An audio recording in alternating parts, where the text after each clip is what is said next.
Hi, my name is Lori. My TDC number is 1361318. I did 5 years at the William P. Hobby Unit.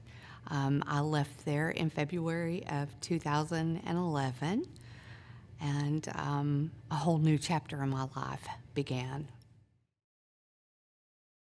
Okay, when I went to prison, um, you know, I had had a very good life, was raised in a very good family, very good Christian family, but my choices early on in life started me to lead down roads to where I was experimenting with drugs and alcohol. And I have this cycle of abuse. It's alcohol, pot pills, coke, and meth. And that's what happened to me over and over and over again. When I went to prison in 2005 was when I got arrested, and my addiction had just came full force. I'd been working at Baylor in Dallas for 12 years. I was a nursing student.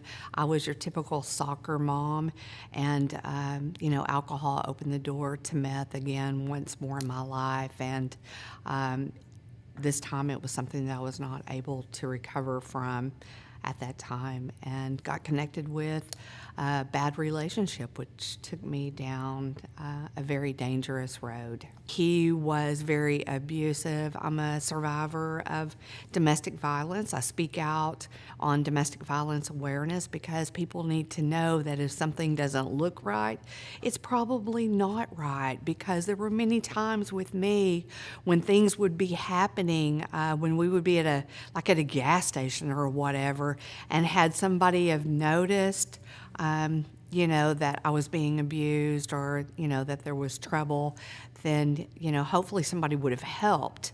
But just a very, very bad experience for those 3.5 years. I'd had a spiritual experience in county jail, and which was just amazing for me.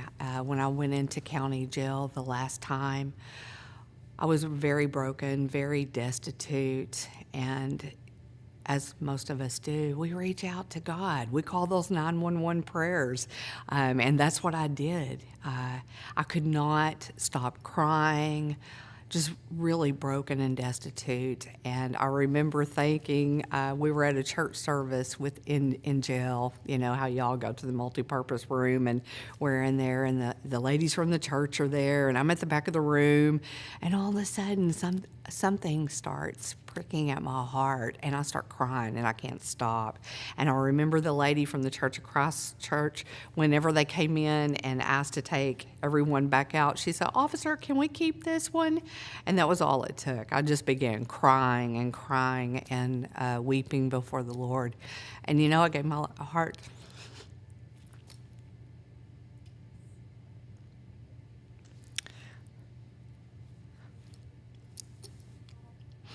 to God then. And I remember getting out of jail again on another bond, and this time it was different for me.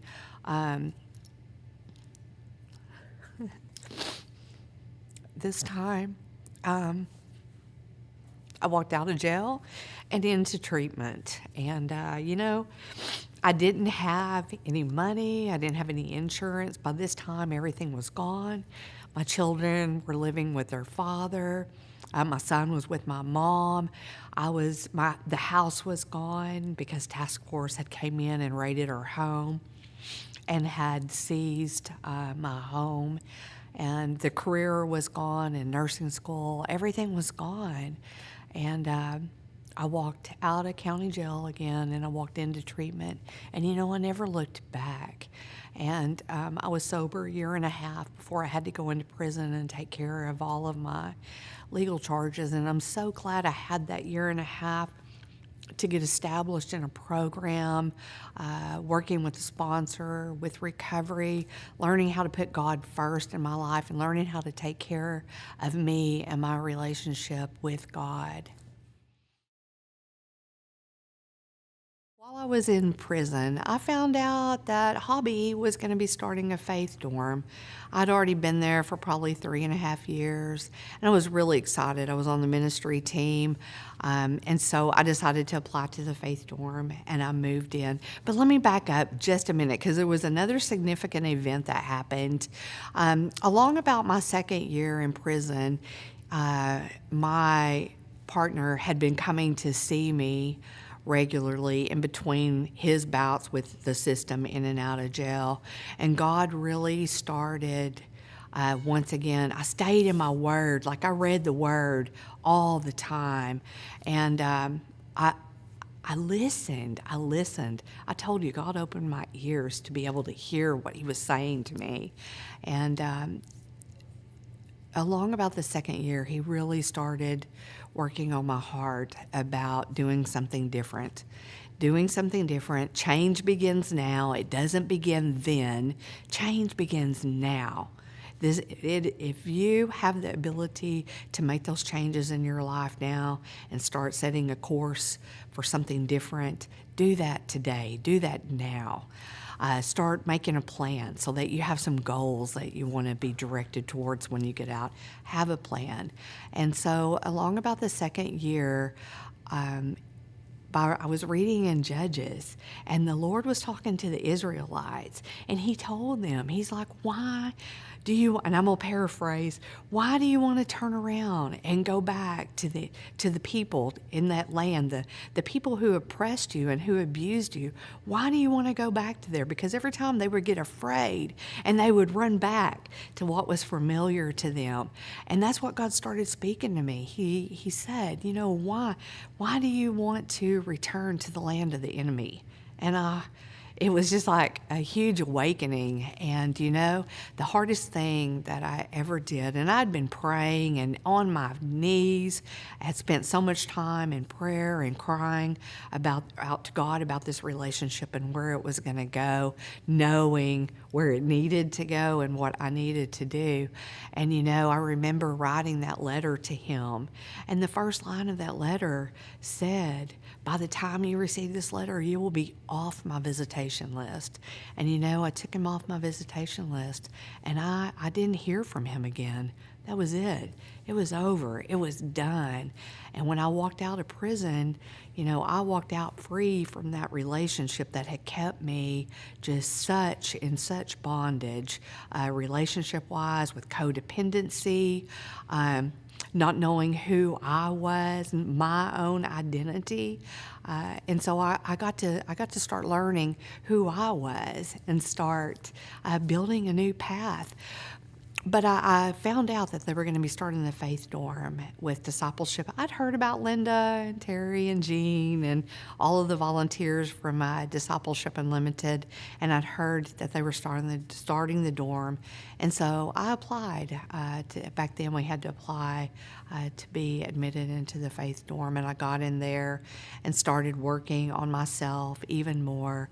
Started with Celebrate Recovery, working through the different studies, like Experiencing God was one of my favorites, and then Calm My Anxious Heart. But I really loved working with the volunteers, and when Celebrate Recovery would come in, and we could really express ourselves through worship and talk about all of the trials and the things that we had been through, and talk so freely about it. And the plans that we had for our future started then. It didn't start when we got out. It started then. When I first got out of prison, I had worked in the print shop at Hobby for my time there. And so I had a job quickly. Within 30 days, I was working in a print shop in Houston. And I remember it was not easy. I would have to go and catch the bus. I had to transfer buses. I got bit by a dog. I mean, just crazy things happen. But I stayed grateful. I stayed grateful. I continued to press on into that relationship with God. One of the girls that I worked with in the print shop, her grandfather was the controller of Classic Toyota in Tyler, Texas. And I went in and I applied for a job. And I remember when he brought me back in to interview, they loved me, right? I mean, they did. I had a great interview. But he brought me back in and he told me, he said, he said, I don't know if I can't be the one to approve hiring you, because he had gotten all my background back. And, I have an extensive felony history. When I was convicted, I had 2 manufacturing charges. I had an anhydrous ammonia charge and a possession charge, plus all of the other charges that I'd pled out on. And I remember he said, you're going to have to go meet with the general manager. And so I went in and I sat down with the general manager. And I remember he is like looking down at the paperwork and looking up at me and looking down and looking up. And, God just gives us the words to say when we don't know what to say. And I remember just looking at him and I said, I can promise you the person you see on the paper is not who sits in front of you today. And he told me I had the job. And, I stepped into that position as an accounts receivable. That just brings out a lot of gratitude. I stepped into that position as the accounts receivable administrator for a major car dealership in East Texas. It's really amazing how God just works. He moves all those people all the way, because that was one, and I know it's many fears of the women that when they get out, that those old people, places, and things are going to crop back up. But you know what? I didn't visit them. I didn't visit them. I didn't contact them. I didn't go there. I sought out something new and fresh in my life. And I was always afraid that somebody was going to pop up and, that it was going to be an issue. But, I just trusted God. I trusted God. I trusted my sponsor. And I made new friends who were in recovery, friends who were going places. And, I teamed up with people who had things that I wanted for myself in life, like a strong relationship with God, strong relationships with each other, people who were honest, and women of integrity are the people that I started having relationships with, friendships with. Hi, my name is Lori. I was in prison for 5 years, and I've been changed by God's grace.